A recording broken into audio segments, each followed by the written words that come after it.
Rose Technics sent me their Earfree i3 true wireless IEMs to review, a set of single dynamic driver IEMs that offer ANC and pass-through modes. From what I can see, their most common price is about $50, although they do seem to be constantly on sale for $50. I will say though that this is the first time that I've had a true wireless earphones have an additional outer case for the charging case.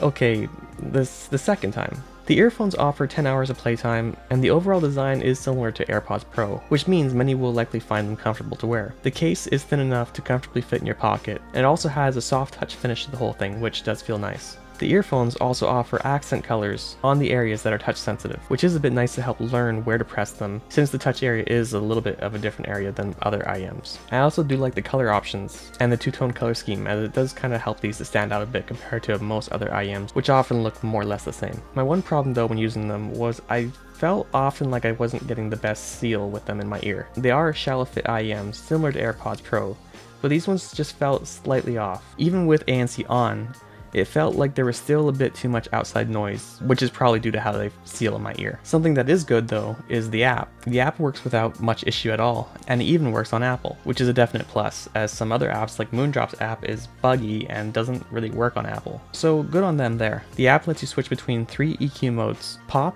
hi-fi, and rock.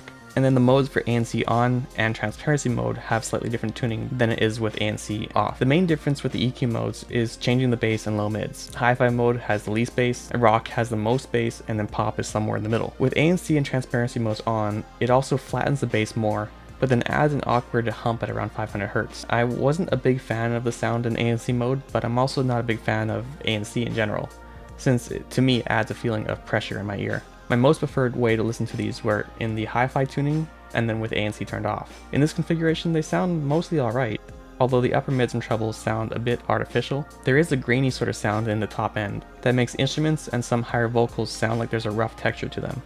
It's unfortunate since the rest of the earphone is pretty good. The case is a great size and feels sturdy, and the IEMs are comfortable, but that small issue is just something that stands out to me when I'm listening to them. For others, this may not be a big issue, and I hear a lot of people do like these IEMs, and overall, for $50, they do offer a lot of good features. And if that particular thing with a sort of grainy sound doesn't really bother you, they are still a good option, especially at the price range.